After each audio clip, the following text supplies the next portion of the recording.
Welcome from the Friday Scripture Group, coming from Eden, Knock, County Mayo. Con Canty is doing the reading of the Gospel this week, and Rita McNamara is doing the reflection.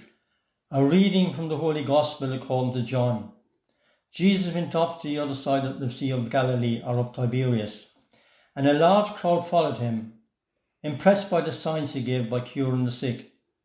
Jesus climbed the hillside and sat down there with his disciples. It was shortly before the Jewish feast of Passover. Looking up, Jesus saw the crowds approaching and said to Philip, "Where can we buy some bread for these people to eat?" He only said this to test Philip. He himself knew exactly what he was going to do.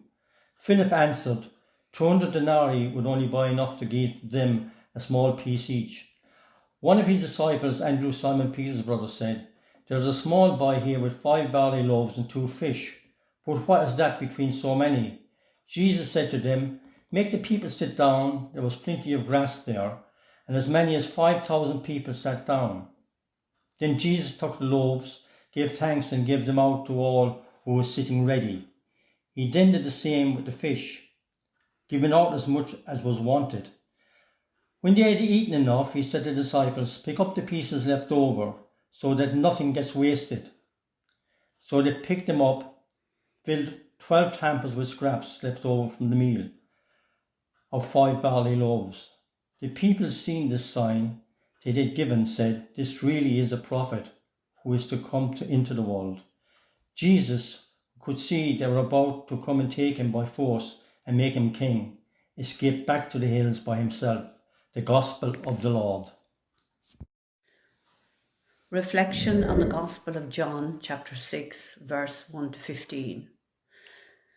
We are now turning to the Bread of Life chapter in John's Gospel today.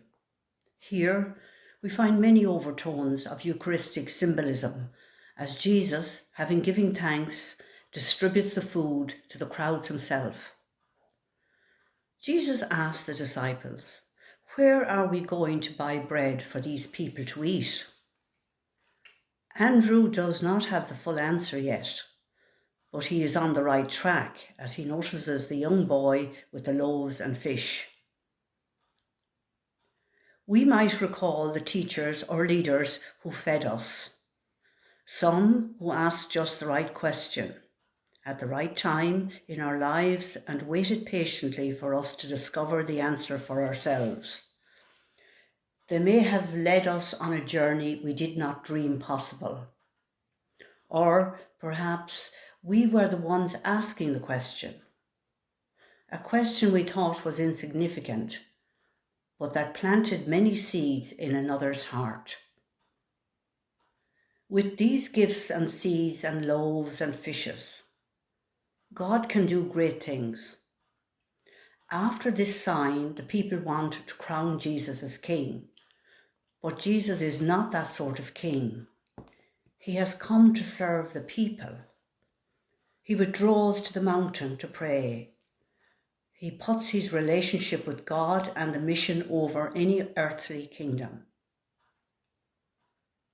There were 12 baskets left over. Reflect for a moment on God's generosity in your own life, in our world, in creation.